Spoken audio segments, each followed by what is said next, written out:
El momento en que cumplí 18 años, mis padres me obligaron a pagar alquiler para vivir en su casa, y usaron ese dinero en regalos y ahorros para mi hermano y mi hermana. Aún así, les decían a los familiares que yo era una carga y que vivía gratis. En cuanto cumplí 18 años, mis padres empezaron a cobrarme $750 al mes por vivir en casa. Dijeron que era para enseñarme responsabilidad y prepararme para el mundo real. Yo todavía estaba en la escuela secundaria, trabajando a tiempo parcial en un supermercado por el salario mínimo, pero ellos insistieron. Querían su dinero el primer día de cada mes. Apenas me quedaba algo después de pagarles, pero asumí que así funcionaban las cosas cuando uno es adulto. Pagué cada mes durante el resto de mi último año escolar. Luego noté algo extraño. Mi hermano Mateo cumplió 18 años 6 meses después de mí. Nada de alquiler. Mis padres explicaron que él estaba concentrado en su música y no necesitaba ese estrés. Se pasaba todo el día en su habitación jugando videojuegos y ocasionalmente tocando su guitarra durante 20 minutos. Le compraron un amplificador nuevo para su cumpleaños que costó $1,800. Mi hermana Valentina cumplió 18 años un año después. Ella tampoco tenía que pagar alquiler. Al parecer, estaba muy ocupada con su carrera de influencer. Tenía 350 seguidores en TikTok y solo publicaba una vez a la semana. Mis padres le compraron un aro de luz y un teléfono nuevo para ayudarla a crear contenido. Mientras tanto, después de graduarme, yo trabajaba a tiempo completo, asistía a la universidad comunitaria por las noches y seguía pagando $750 al mes. Cuando pregunté por qué solo yo pagaba alquiler, mi madre me explicó que yo era la responsable que podía manejarlo. Mis hermanos necesitaban más apoyo para perseguir sus metas. Seguí pagando mientras la carrera musical de Mateo consistía en una sola noche de micrófono abierto donde olvidó la letra de la canción. La carrera de influencer de Valentina alcanzó su punto máximo con 500 seguidores, a pesar de que mis padres pagaron por fotos profesionales de estudio. Luego, mis padres aumentaron mi alquiler a $950, citando el aumento de los costos y el hecho de que ahora trabajaba a tiempo completo, por lo que podía permitírmelo. A los 20 años, Mateo nunca había trabajado en su vida.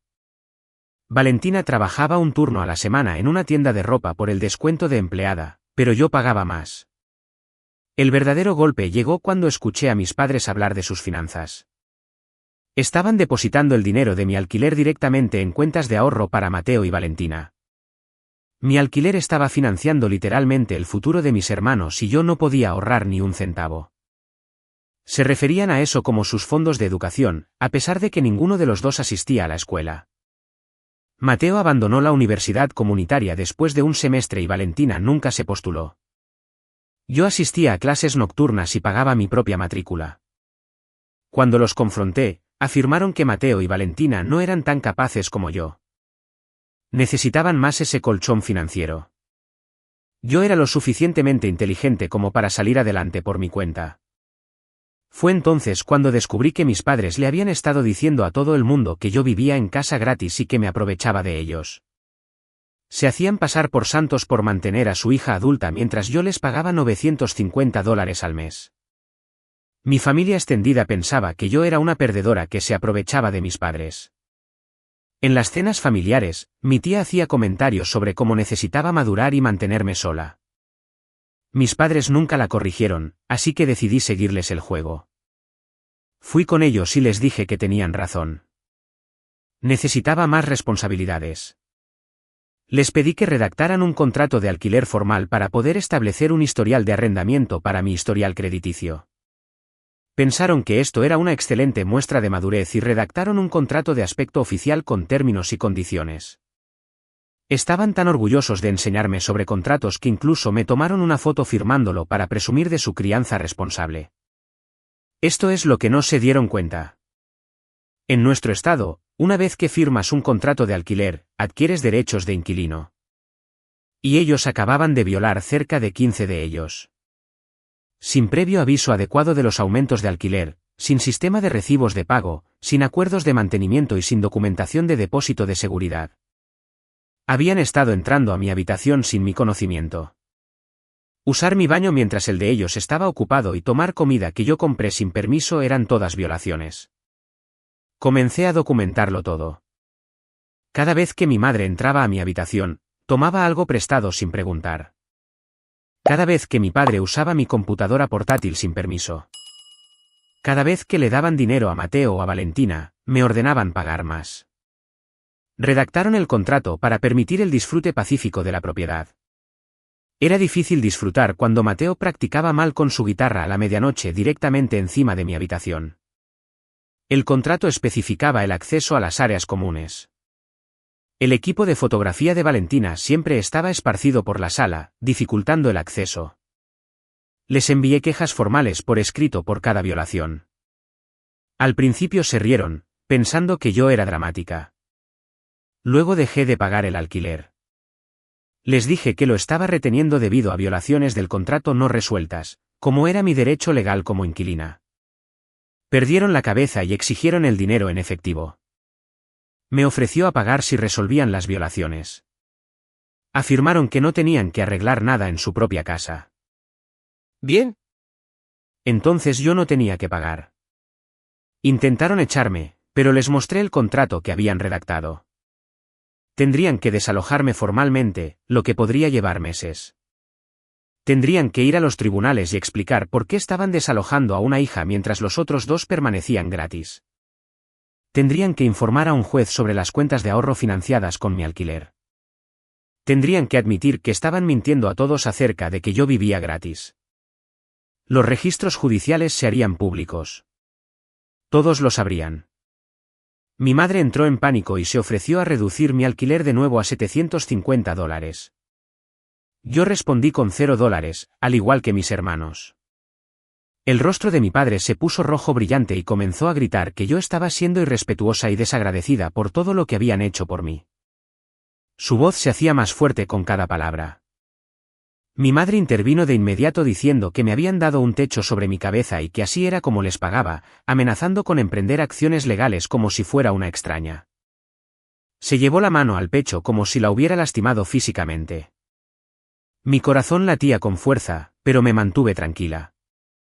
Expliqué que no estaba amenazando con nada y que simplemente estaba pidiendo el mismo trato que recibían Mateo y Valentina, $0 al mes. El rostro de mi padre se puso aún más rojo y salió furioso de la habitación. Mi madre me miró por un segundo como si quisiera decir algo más antes de seguirlo. Me quedé sola en la cocina, sosteniendo mi documentación impresa de cada violación del contrato. Los papeles se sentían pesados en mis manos. Pude escuchar la puerta del dormitorio cerrarse de golpe arriba. Esa noche, me acosté en la cama tratando de concentrarme en mi tarea, pero podía escuchar a mis padres discutiendo en voz alta en su habitación. Las paredes de esta casa eran lo suficientemente delgadas como para entender la mayor parte de lo que decían. La voz de mi madre se escuchó primero, diciendo que simplemente deberían dejarme quedar gratis para evitar problemas. La voz de mi padre se elevó de nuevo, insistiendo en que esto sería un premio por mi mal comportamiento. Me dijo que necesitaba aprender respeto. Mi madre dijo algo más bajo que no pude escuchar. Luego mi padre mencionó algo sobre no dejarse manipular por su propia hija. La discusión duró más de una hora. Renuncié a mi tarea y me quedé allí escuchando. Sus voces se fueron apagando gradualmente y escuché que encendían la televisión. A la mañana siguiente, bajé a desayunar y el ambiente en la cocina era tenso. Mis padres ya estaban en la mesa comiendo cereal y sin hablarse. Mateo entró rascándose la cabeza y preguntó qué estaba pasando, habiendo escuchado gritos la noche anterior. Me serví una taza de café y le expliqué la situación mientras mis padres se sentaban en silencio. Le hablé del alquiler que había estado pagando durante años, de las violaciones del contrato y de las cuentas de ahorro que yo misma financiaba con mi propio dinero. Mateo de hecho se rió y dijo que estaba exagerando por unos pocos cientos de dólares al mes. Tomó un tazón del gabinete y dijo que todo el mundo paga alquiler cuando es adulto. Le señalé que él no pagaba alquiler. Se encogió de hombros y explicó que era diferente porque estaba concentrado en su música. Le pregunté cuándo había sido la última vez que había practicado. No respondió. Valentina bajó las escaleras en pijama sosteniendo su teléfono. Debió haber escuchado parte de la conversación porque intervino de inmediato acusándome de ser egoísta y de hacer que todo girara en torno a mí cuando ellos simplemente intentaban perseguir sus sueños. Su voz tenía ese tono quejumbroso que usaba para provocar simpatía. La miré fijamente y le dije que el dinero de mi alquiler financiaba literalmente sus sueños. Le hablé de la cuenta de ahorros. Abrió la boca, pero no le salió nada. Miró a mis padres esperando que lo negaran. Mi madre miró fijamente su tazón de cereal. Mi padre se levantó e hizo mucho ruido mientras ponía sus platos en el fregadero. El rostro de Valentina se puso pálido y se sentó sin servirse comida. Esa noche, mis padres me llamaron a la sala. Se sentaron juntos en el sofá, con expresiones serias. Mi padre se aclaró la garganta y dijo que lo habían discutido y querían presentar una contraoferta. Como compromiso, redujeron mi alquiler mensual a $350. Mi madre asintió y estuvo de acuerdo en que eso era más que justo. Me senté en la silla frente a ellos y les dije que el compromiso era de $0, igual que mis hermanos. Mi padre comenzó a interrumpirme, pero continué hablando. Sugerí que, si preferían, podíamos dejar que un juez decidiera lo que era justo. Saqué mi teléfono y les mostré fotos del contrato que habían redactado, fotos de mis registros de pago y fotos de todas las violaciones documentadas. El rostro de mi madre se puso blanco. Mi padre se levantó rápidamente y anunció que me echaría de inmediato. Su voz temblaba mientras lo decía. Permanecí sentada y le recordé con calma que esto era ilegal sin los procedimientos de desalojo adecuados. Le expliqué que tendría que presentar la documentación ante el tribunal y esperar una fecha de audiencia. Tendría que explicarle a un juez por qué estaba desalojando a una hija mientras otros dos permanecían allí gratis. Vi cómo los ojos de mi madre se dilataban al darse cuenta de que yo conocía mis derechos. Agarró el brazo de mi padre y lo obligó a sentarse de nuevo en el sofá. Él respiraba rápidamente, como si hubiera estado corriendo. Hubo silencio por un buen rato. Mis padres luego salieron de la habitación sin decir una palabra más. Mi compañera de trabajo, Catalina, se me acercó durante nuestro descanso matutino al día siguiente, así que debía haber parecido estresada. Me preguntó si estaba bien. Dudé, pero luego todo salió a la luz. Durante nuestro descanso para almorzar en la sala de empleados, se lo conté todo, incluido el alquiler que mis hermanos no habían pagado, las cuentas de ahorro y las violaciones del contrato. Los ojos de Catalina se abrieron de par en par y no dejaba de decir que no podía creer que mis padres hicieran eso. Afirmó que sus propios padres tenían problemas, pero al menos trataban a todos los hijos por igual. Me preguntó si tenía otro lugar donde quedarme. Le dije que me quedaría porque legalmente no podían obligarme a irme.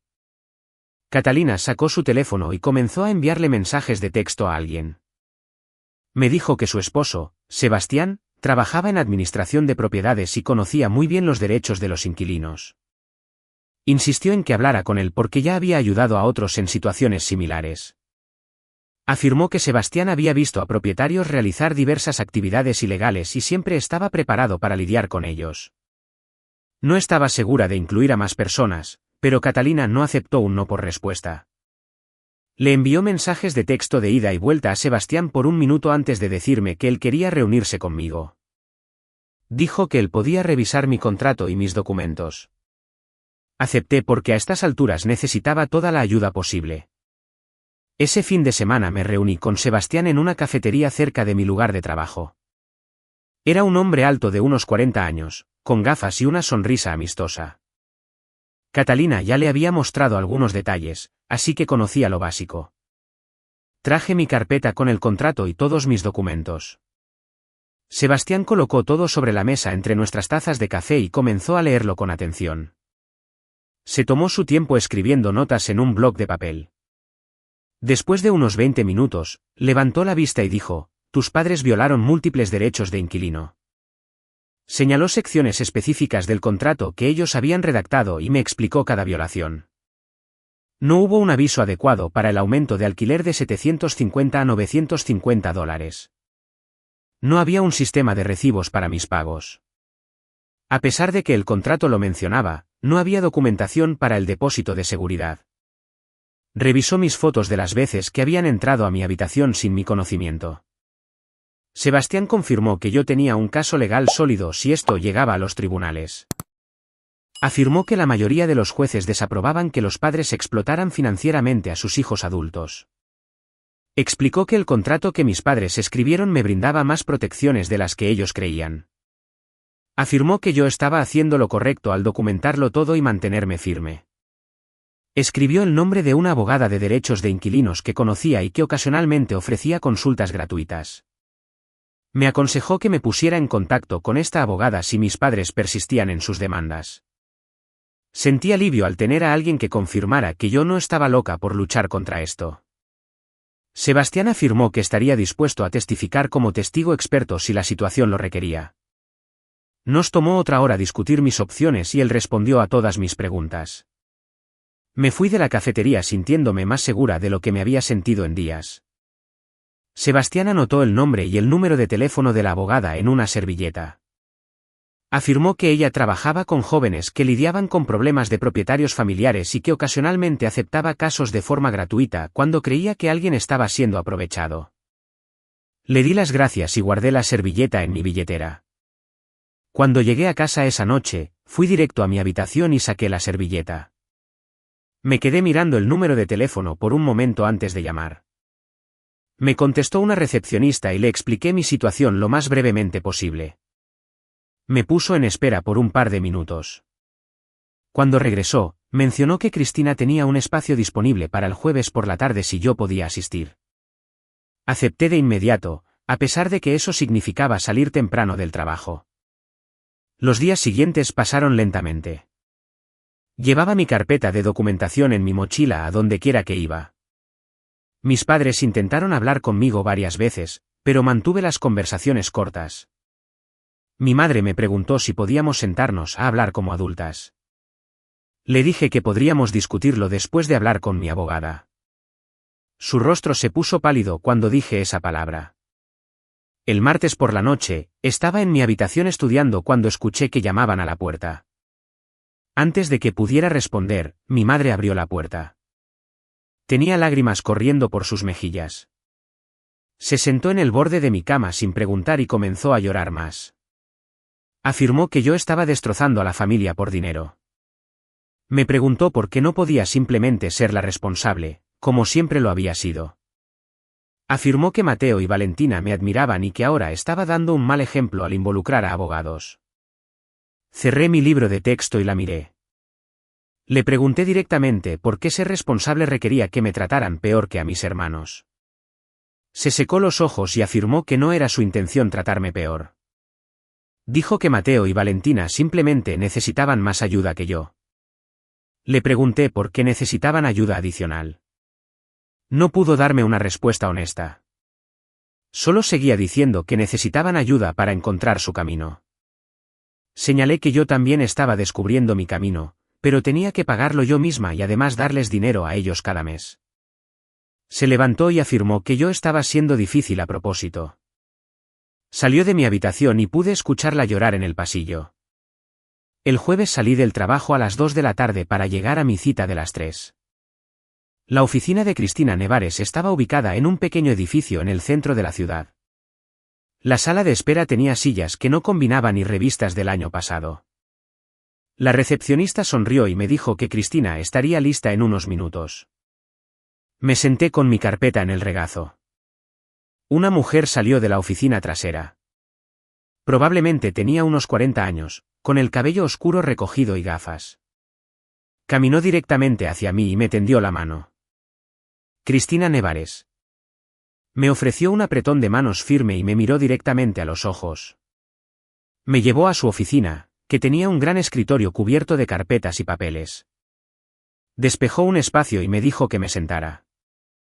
Abrí la carpeta y comenzó a explicarlo todo. Escuchó sin interrumpir y tomó notas en un bloc amarillo. Después de que terminé, se apoyó en su silla. Dijo que había visto casos como el mío antes. Afirmó que los padres explotan financieramente a sus hijos adultos con bastante frecuencia, convenciéndose de que es por el beneficio de los jóvenes. Afirmó que el contrato de arrendamiento que mis padres redactaron me otorgaba una sólida protección legal. Me preguntó si podía quedarse con mi documentación para hacer copias. Dije que sí. Cristina llamó a su asistente legal. Lucas entró cargando una cámara. Era más joven que Cristina, probablemente de 20 y tantos años. Comenzó a fotografiar cada página de mi carpeta, incluido el contrato, mis registros de pago y las quejas por escrito que había enviado a mis padres sobre las violaciones del contrato. Trabajó de manera metódica y no pasó por alto nada. Cristina explicó que todo debía estar debidamente documentado en caso de ir a juicio. Afirmó que los jueces se tomaban estos casos en serio cuando descubrían pruebas claras de explotación. Lucas terminó de tomar fotos y me devolvió los originales. Cristina declaró que escribiría una carta a mis padres explicando sus violaciones y mis derechos. La carta indicaba que yo reanudaría el pago del alquiler una vez que se resolvieran todas las violaciones y se me dieran las mismas condiciones que a mis hermanos, $0 al mes. Sentí que el alivio me inundaba. Tener a una profesional de mi lado hacía que todo se sintiera más real y menos dramático. Cristina dijo que tendría la carta lista para el lunes y la enviaría por correo certificado, lo que requeriría que mis padres firmaran al recibirla. Me aconsejó que no me sorprendiera si reaccionaban negativamente y me aconsejó que documentara cualquier amenaza o acoso. Le di las gracias y ella me dijo que no me preocupara por el pago en este momento, encontraría alguna forma porque detestaba ver a los padres aprovecharse de sus hijos. Salí de su oficina sintiéndome más fuerte de lo que me había sentido en meses.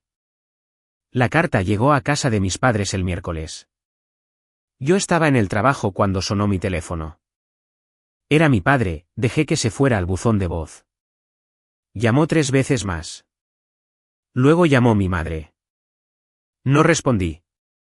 Durante mi descanso para almorzar, revisé los mensajes de voz. Mi padre estaba furioso por haber involucrado a abogados en los asuntos familiares. Afirmó que yo estaba destruyendo nuestra relación por unos pocos cientos de dólares. Mi madre me envió un mensaje en el que lloraba y decía que yo lo estaba arruinando todo. Cuando llegué a casa esa noche, mi padre me estaba esperando en la sala. Empezó a gritar en cuanto entré. ¿Cómo me atrevía a involucrar a abogados en esto? ¿Cómo me atrevía a amenazarlos en su propia casa? Mi mamá estaba llorando en el sofá. Me mantuve tranquila y afirmé que no estaba amenazando a nadie, solo estaba pidiendo el mismo trato que recibían Mateo y Valentina. El rostro de mi padre se puso rojo. Dijo, si quieres jugar juegos legales, tal vez Mateo y Valentina también deberían comenzar a pagar alquiler. Les gritó que bajaran. Mateo bajó primero, con cara de desconcierto. Valentina lo siguió un minuto después. Mi padre les informó que a partir del próximo mes, ambos pagarían $350 de alquiler. A Mateo se le cayó la boca abierta. Dijo que no podía permitírselo. Mi padre le preguntó por qué no. Mateo tartamudeó, no tengo trabajo. Mi padre dijo que ese era exactamente el punto, si yo no tenía que pagar, nadie más tendría un viaje gratis. Valentina estalló en lágrimas, explicando que estaba construyendo su carrera y no podía permitirse pagar alquiler. Mi padre dijo que tendría que resolverlo. Luego Mateo me miró como si fuera mi culpa. Simplemente le devolví la mirada. Esta era la primera vez que tenía que pensar en el dinero, y se notaba en su rostro. Le preguntó a mi padre si hablaba en serio. Mi padre respondió que completamente en serio, o todos pagan o nadie paga. Mi madre seguía llorando en el sofá. Mateo regresó al piso de arriba sin decir una palabra más. Valentina lo siguió. Valentina hizo una publicación en TikTok al día siguiente. No lo noté al principio, pero Catalina me lo mostró en el trabajo. Valentina estaba en su habitación luciendo triste con un texto superpuesto sobre miembros tóxicos de la familia que causaban drama. De fondo sonaba una pista de audio sobre ser incomprendida. El vídeo recibió tal vez 30 visitas. Catalina rodó los ojos y dijo que mi hermana era ridícula. Esa noche, mi madre publicó el vídeo en Facebook con una larga descripción sobre lo difícil que es cuando tus hijos se vuelven contra ti. No entró en detalles, solo mencionó dificultades familiares y mantenerse fuerte. Leí los comentarios. Mi tía escribió que algunos hijos no apreciaban los sacrificios de sus padres. Otros parientes estuvieron de acuerdo. Nadie sabía lo que estaba pasando, todos asumían que yo era el problema basándose en las mentiras de mis padres. El sábado por la mañana, mi tía me llamó directamente. Estuve a punto de no contestar, pero decidí que ya no me iba a esconder. De inmediato empezó a hablar de cómo estaba siendo egoísta y destrozando a la familia. La interrumpí. Le preguntó si sabía que yo estaba pagando $950 al mes de alquiler. Se quedó en silencio. Le conté toda la historia, cómo había pagado desde que cumplí 18 años, cómo Mateo y Valentina se negaban a pagar nada, cómo mis padres ponían el dinero de mi alquiler en cuentas de ahorro para mis hermanos y cómo les decían a todos que yo vivía gratis. Mi tía no dijo nada durante un rato. Luego dijo que no tenía idea. Afirmó que mis padres siempre hacían parecer que yo era la que se aprovechaba. Se disculpó por juzgarme sin conocer la verdad. Admitió que el favoritismo estaba mal y se disculpó por los comentarios que había hecho en las cenas familiares. Le agradecí por escuchar. Dijo que llamaría a mis padres para conocer su perspectiva, pero que me creía.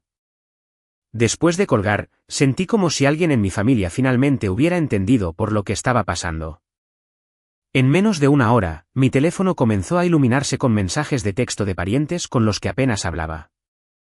Mi tío quería saber si yo había estado pagando alquiler. Mi prima preguntó por qué mis padres nunca lo habían mencionado. Incluso mi abuela llamó para ver qué estaba pasando con la familia. Respondí a cada uno con la misma información básica, $950 al mes desde que cumplí 18 años, Mateo y Valentina no pagaban nada, mi alquiler iba a sus cuentas de ahorros, mis padres les decían a todos que yo vivía gratis. Las respuestas llegaron rápido. Mi tío dijo que eso no era correcto. Mi prima dijo que siempre se había preguntado por qué mis padres me trataban como si fuera perezosa cuando trabajaba a tiempo completo. Mi abuela dijo que necesitaba hablar con mi madre sobre esto. Para la hora de la cena, mi teléfono no dejaba de sonar. Los teléfonos de mis padres debieron de estar peor porque podía escuchar a mi madre al teléfono en la cocina hablando cada vez más alto con cada llamada. Seguía diciendo que era un asunto familiar privado en el que la gente no debía meterse. En un momento dado, mi padre le arrebató el teléfono de las manos y le dijo a quienquiera que estuviera llamando que yo estaba haciendo que parecieran malos a propósito. Me quedé en mi habitación, cerré la puerta con llave y dejé que lidiaran con el desastre que habían provocado al mentirle a todo el mundo. Mi madre llamó a mi puerta a la mañana siguiente. Parecía cansada y tenía los ojos rojos. Me explicó que mi padre quería hacerme una oferta para resolverlo todo. La seguí escaleras abajo, donde mi padre estaba sentado a la mesa de la cocina sosteniendo una calculadora y algunos papeles. Afirmó que me reembolsarían 6 meses de alquiler para demostrar buena fe. Eso equivalía a $5,200. A cambio, yo aceptaba dejar de hablar de las finanzas familiares con los parientes. Tomé una foto de los papeles con mi teléfono y les dije que lo pensaría. Luego le envié la foto por mensaje de texto a Cristina. Me llamó en menos de 20 minutos. Su voz era aguda mientras me advertía que no aceptara nada sin la documentación legal adecuada. Dijo que la oferta era un intento de controlar la narrativa y silenciarme. Me preguntó si había condiciones adjuntas. Le leí los papeles y ella hizo un sonido de disgusto. Afirmó que están intentando comprar mi silencio sin admitir ninguna culpa. Me dio instrucciones de rechazarlo y dejar que ella se encargara de las negociaciones. 2 días después, mi padre me envió un correo electrónico con un documento adjunto. Lo abrí y comencé a leer. Reembolsarían los $5,200, pero yo tendría que aceptar pagar $350 al mes a partir de ahora. También tenía que firmar un documento en el que declaraba que no hablaría de las finanzas familiares con nadie que no fuera mi familia inmediata. Había todo un párrafo sobre proteger la privacidad familiar y establecer límites respetuosos. Se lo envié a Cristina sin responder a mis padres. Me llamó esa noche con tono molesto. Afirmó que mis padres seguían intentando controlarme mientras fingían comprometerse. Me preguntó si quería que ella respondiera. Dije que sí. Me dijo que les enviaría una carta detallando sus términos y que ellos podían aceptarla o verse conmigo en el tribunal de vivienda. La carta de Cristina llegó a casa de mis padres 3 días después. Yo estaba en el trabajo cuando mi padre llamó, gritando por teléfono. Afirmó que mi abogada los estaba amenazando y haciendo demandas irrazonables. Pregunté cuáles eran esas demandas específicas. Afirmó que Cristina exigía el reembolso de un año completo y ningún alquiler en el futuro. Le dije que eso parecía justo porque eso era lo que recibían Mateo y Valentina. Me dijo que estaba siendo ridícula y colgó. Mis padres no me dijeron nada durante la cena de esa noche. Cuando Mateo preguntó qué estaba pasando, mi madre le dijo que era entre ellos y yo. Valentina navegaba por su teléfono, ignorando a todos. El silencio se sentía pesado, pero no intenté romperlo. Mis padres pasaron 4 días sin hablarme, excepto cuando era absolutamente necesario. Luego, mi padre se presentó en mi trabajo durante mi turno de la tarde. Yo estaba reabasteciendo los estantes cuando lo vi caminar hacia mí. Empezó a hablar antes de acercarse. Dijo que necesitábamos hablar de la situación de la abogada como adultos. Le informé que Cristina se estaba encargando de todo y que toda comunicación debía pasar por ella. Elevó la voz diciendo que yo era su hija y que tenía derecho a hablar conmigo. Otros clientes empezaron a mirar. Mi gerente salió de la oficina trasera. Mi padre seguía diciendo que yo estaba destrozando a la familia por dinero. Mi gerente se interpuso entre nosotros y le pidió a mi padre que se fuera. Mi padre me miró como si lo hubiera traicionado. Luego se dio la vuelta y se marchó. Mi gerente me preguntó si estaba bien. Asentí, pero me temblaban las manos. Me aconsejó que tomara mi descanso antes. Esa noche, Catalina me llamó. Me explicó que Sebastián quería saber si necesitaba un lugar donde quedarme. Afirmó que si las cosas en casa empeoraban, podía usar su habitación de invitados. Sentí una liberación en mi pecho que no sabía que estaba tan tenso. Tener un lugar a donde ir hacía que todo pareciera menos aterrador. Le di las gracias y prometí avisarle.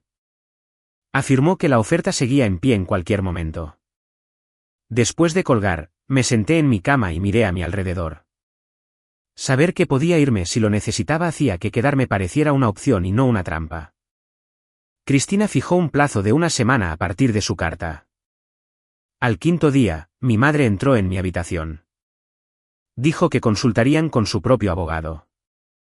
Afirmó que pelear esto en los tribunales sería costoso y vergonzoso para todos. Me preguntó qué haría falta para que yo dejara todo atrás. Le informé que los términos de Cristina eran justos, mis hermanos no pagan alquiler y yo recibo un reembolso completo por el año anterior. El rostro de mi madre se tensó. Afirmó que eso equivalía a $10,200. Le dije que eso era lo que yo les había pagado. Se marchó sin decir nada más. El día 6 pasó sin una palabra. Al 7.º día, mi padre llamó a mi puerta por la mañana antes de que me fuera al trabajo. Dijo que habían aceptado los términos de Cristina. Su voz sonaba apagada. Dijo que me reembolsarían todo el año y me dejarían vivir gratis en el futuro, igual que a Mateo y Valentina. Le pregunté si iba a poner eso por escrito. Afirmó que su abogado estaba redactando el acuerdo. Le dije que se lo enviara a Cristina. Asintió antes de alejarse. Me preparé para ir a trabajar, sintiéndome extraña. Había ganado, pero no se sentía así. Se sentía como si algo en mi familia se hubiera roto y no se fuera a reparar. El cheque de reembolso llegó 4 días después. Estaba emitido a mi nombre por un valor de $10,200. Lo miré fijamente durante un largo rato antes de ir a un banco diferente al de mis padres. Abrí una cuenta de ahorros y deposité la cantidad total. La cajera sonrió y me felicitó por empezar a ahorrar. Le di las gracias y tomé el recibo. Caminando hacia mi auto, revisé el saldo impreso en el papel. Todo el dinero que les había pagado estaba en una cuenta con mi nombre. Se sentía real de una manera que antes no lo era. Había tenido razón al luchar por un trato justo. El dinero lo demostraba. El ambiente en casa cambió por completo después de eso. Mis padres dejaron de intentar hablar conmigo de otra cosa que no fueran las tareas domésticas básicas. Mateo me evitaba por completo, pasando la mayor parte del tiempo en su habitación. Valentina pasaba a mi lado como si yo no estuviera allí. Las cenas familiares se desarrollaban en completo silencio, con todos comiendo rápido y retirándose de la mesa. Mi madre intentó entablar conversación varias veces, pero todo se desvanecía rápidamente cuando nadie más se unía. Comía mi comida y regresaba a mi habitación. La casa se sentía fría por razones ajenas a la temperatura. Mi madre llamó a mi puerta temprano a la mañana siguiente. Entró sin esperar a que yo respondiera y se sentó en el borde de mi cama. Empezó a hablar de los gastos del hogar y de cómo realmente necesitaban mi dinero de alquiler para mantener las cosas en marcha. Me incorporé y la miré. Mencioné que ella y mi papá habían estado poniendo mi dinero de alquiler en cuentas de ahorro para Mateo y Valentina. Si lo necesitaban para los gastos de la casa, ¿por qué estaba sentado en las cuentas bancarias de mis hermanos? Volvió a abrir y cerrar la boca. Su rostro se puso rojo y se levantó rápidamente. Salió de mi habitación sin decir nada más. Pasaron 2 semanas con muy poca conversación. Luego, una noche en la cena, mi padre se aclaró la garganta y anunció que, a partir del próximo mes, Mateo y Valentina pagarían cada uno $350 de alquiler. A Mateo se le cayó el tenedor, que chocó contra el plato. Empezó a quejarse de que no era justo y que no podía permitírselo. Mi padre levantó la mano y le dijo que se callara, si yo no tenía que pagar, nadie más tendría un viaje gratis. A Valentina se le cayó la mandíbula, pero no dijo nada. Seguí comiendo mi comida sin mirar a nadie.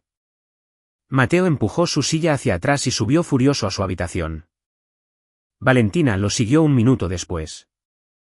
Mis padres se sentaron en silencio mientras yo terminaba de cenar sola con ellos. La semana siguiente, Mateo estuvo de repente sumamente ocupado. Imprimió su currículum y comenzó a postularse a trabajos en línea. Visitó el centro comercial y dejó solicitudes en cada tienda. En 5 días, tuvo una entrevista en una tienda de música del centro. Regresó a casa 2 días después y les informó a todos que había conseguido el trabajo. Trabajaría 4 días a la semana atendiendo a los clientes y organizando el inventario. Mi padre asintió y dijo, «Eso está bien». Mateo me miró al otro lado de la mesa, pero yo solo comí mi comida. Era curioso lo rápido que podía encontrar trabajo cuando lo necesitaba. Llevaba 2 años diciendo que nadie estaba contratando y que debía concentrarse en su música en su lugar. Resultó que había trabajos disponibles todo el tiempo. Valentina adoptó un enfoque diferente. Dejó de ir a su trabajo en la boutique y les dijo a mis padres que no podía pagar el alquiler mientras perseguía su carrera de influencer. Necesitaba dedicar todo su tiempo a la creación de contenido si quería aumentar sus seguidores. Mi madre miró a mi padre y este sacudió la cabeza. Le dijo a Valentina que tenía 2 opciones, pagar $350 al mes o buscar otro lugar donde vivir. Los ojos de Valentina se abrieron de par en par y empezó a llorar, afirmando que estaban arruinando sus sueños y siendo injustos. Mi padre no cambió su expresión, le dijo que tenía hasta el final de la semana para decidir. Valentina corrió escaleras arriba y escuché el portazo de su habitación. Al día siguiente, estaba en su computadora portátil postulándose a trabajos.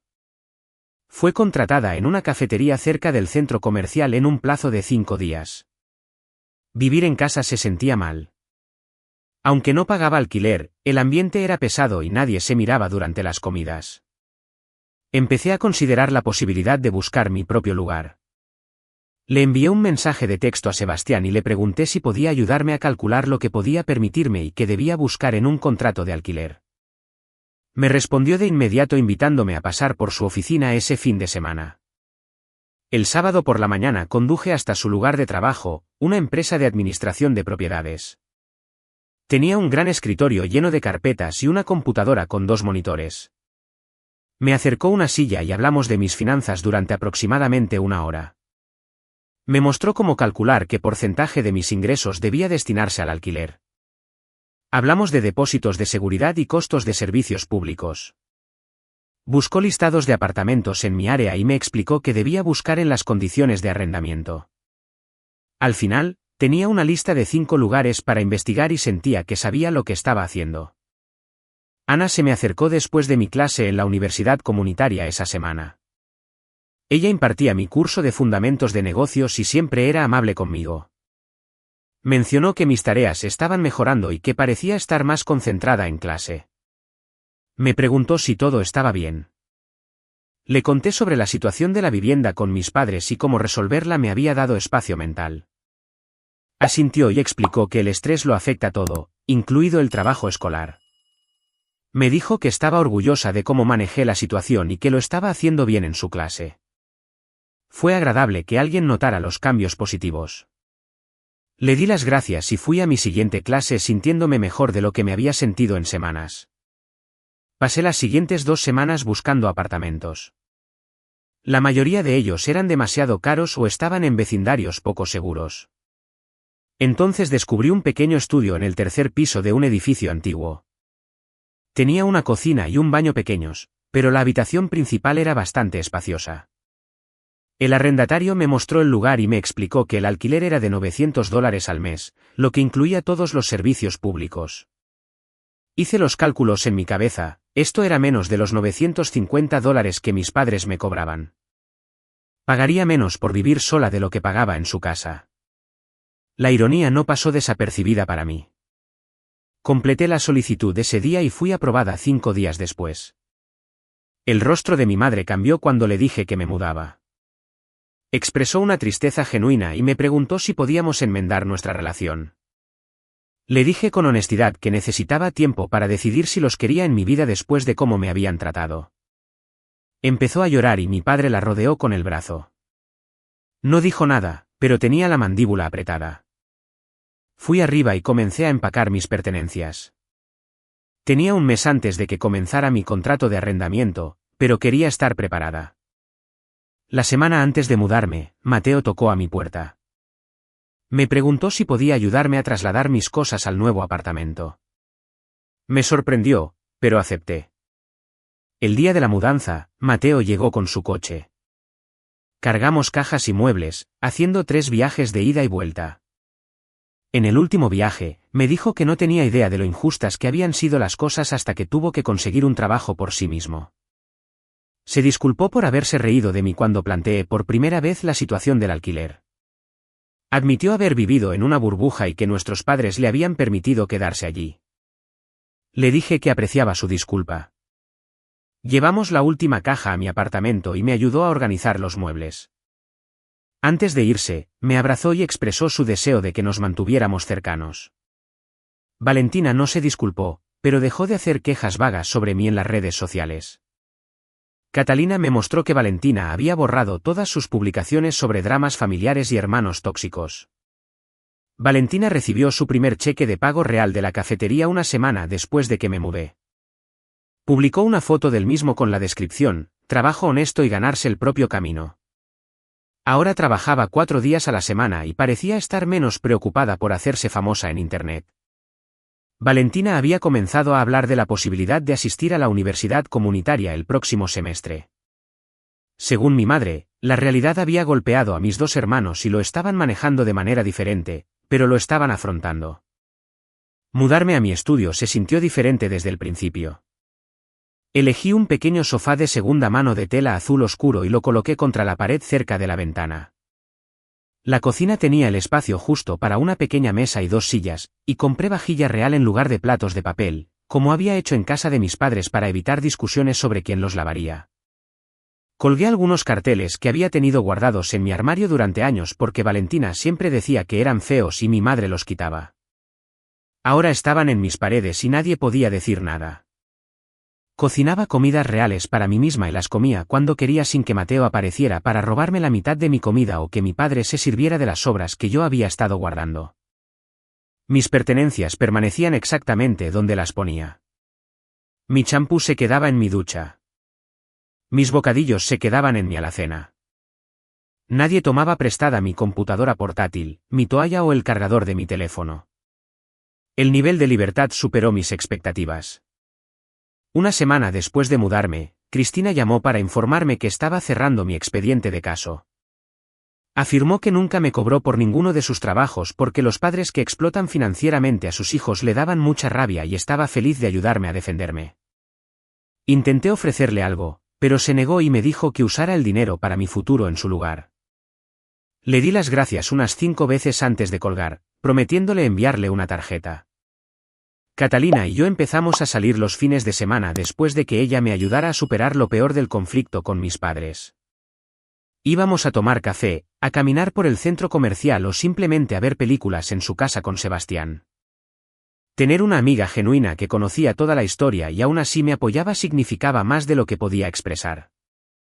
Nunca me juzgó por mis problemas legales ni me hizo sentir mal por ir en contra de mi familia, simplemente escuchaba y decía que merecía un mejor trato.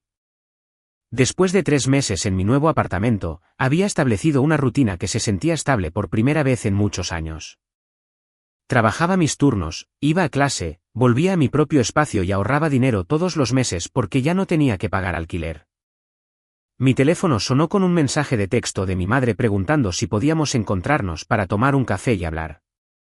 Me quedé mirando el mensaje durante unos minutos antes de decir que me reuniría con ella en una cafetería cerca del campus. Una parte de mí se preguntaba si realmente estaba lista para admitir lo que había hecho mal o si esto era solo otro intento de hacerme sentir culpable para que regresara. Llegué primero a la cafetería y pedí un café normal con crema. Mi mamá llegó 10 minutos después, luciendo cansada y más vieja de lo que recordaba. Pidió un té y nos sentamos en una mesa de la esquina, alejados de los demás.